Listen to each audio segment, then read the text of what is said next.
ओम नमः शिवाय। हर हर महादेव। जय शिव शंभो।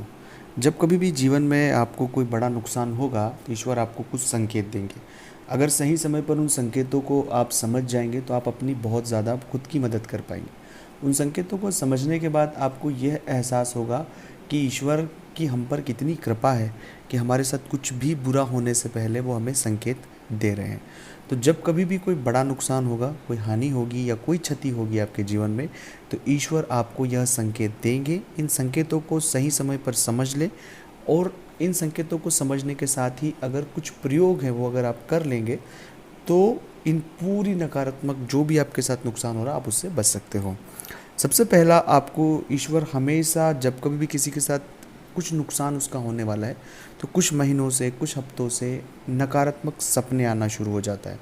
बहुत ज़्यादा नकारात्मक सपने अगर आपको आ रहे हैं तो आपको सावधान हो जाने की आवश्यकता है कि हमें कोई नुकसान होने वाला है। उसमें सपनों में इस तरह के नुकसान होते देखना, क्षति पहुंचते देखना, बहुत ज़्यादा चीज़ें, बहुत नकारात्मक सपने आना, और एक दो बार आए तो सामान्य प्रतिक्रिया है, लेकिन अगर बार बार आ रहे हैं तो वहाँ पर क्वेश्चन मार्क है, वहाँ पर हमें सावधान हो जाने की आवश्यकता है। दूसरा, ईश्वर हमें जो संकेत देता है कि आप बहुत ज़्यादा तनाव में रह रहे हैं, बहुत ज़्यादा चिंताओं में रह रहे हैं, बेवजह, कोई वजह नहीं है, छोटी सी बातों का बहुत ज़्यादा तनाव कर लेना कि ये कैसे हो जाएगा, मन में एक भय बन जाना कि अब कैसे चीज़ें सही होगी, किस तरह से होगी।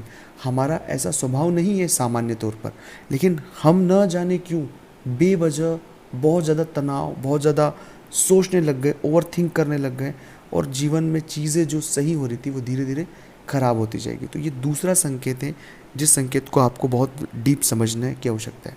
तीसरा, हम अनुशासनहीन हो रहे हैं। जब कभी भी व्यक्ति अनुशासनहीन हो जाता है तो उसके साथ कोई बड़ा नुकसान हो जाता है। अनुशासनहीन होने से अगर सामान्य जीवन में कोई व्यक्ति उसे नुकसान होता है, एक सामान्य सी बात है, लेकिन अनुशासनहीन होने से मतलब है कि जो व्यक्ति अनुशासन को पसंद करता है वो अनुशासित खुद रहता है, लेकिन वो चाहते हुए भी, न चाहते हुए भी अनुशासन को तोड़ रहा है। उसके जीवन में बहुत सारे अनुशासन होता है, चाहे वो प्रेम में अनुशासन हो, व्यापार में अनुशासन हो, धन में अनुशासन हो।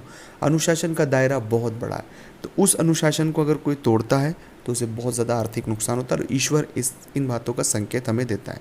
चौथा होता है कि कई बार हमारा मन नहीं लगना शुरू होता है। कुछ भी होता है कि मन लगेगा नहीं, कोई काम करो मन नहीं लगेगा, मन में एक नकारात्मकता हावी हो जाती है, तनाव सा महसूस होता है, बुद्धिहीनता हमें समझ आती है कि हमारे विवेक, बुद्धि, अनुभव सब कुछ शून्य हो जाता है। तो इस तरह का एक नकारात्मक माहौल खुद में बनना, कोई वजह नहीं है इसके पीछे, तो यह भी एक संकेत है कि जीवन में एक बड़ा नुकसान हो सकता है। अगला संकेत यह मिलता है कि व्यक्ति नास्तिक हो जाता है, ईश्वर में उसकी आस्था कम हो जाती है, वो भगवान को नहीं मानता है, वो उन तर्कों को ज़्यादा तवज्जो देता है जो ईश्वर के खिलाफ हो। जैसे उदाहरण के लिए कहते हैं कि ईश्वर है तो मेरी मदद करने के लिए क्यों नहीं आए। तो बहुत सारी बातें हैं, तो ऐसे तर्कों को अपने जीवन में उतार लेता है कि उनके मन से श्रद्धा जो है वो चले जाती है। तो श्रद्धा अपने आप में एक बहुत बड़ी पॉजिटिविटी है, एक सकारात्मकता है, और श्रद्धा की जो ऊर्जा है वो ईश्वर की ऊर्जा है। तो वो उस ऊर्जा से अगर कोई व्यक्ति दूर हो रहा है तो यह समझ जाइएगा कि कोई नुकसान हमें बड़ा होने वाला है। ये सावधान हमें यहाँ रहने की आवश्यकता है।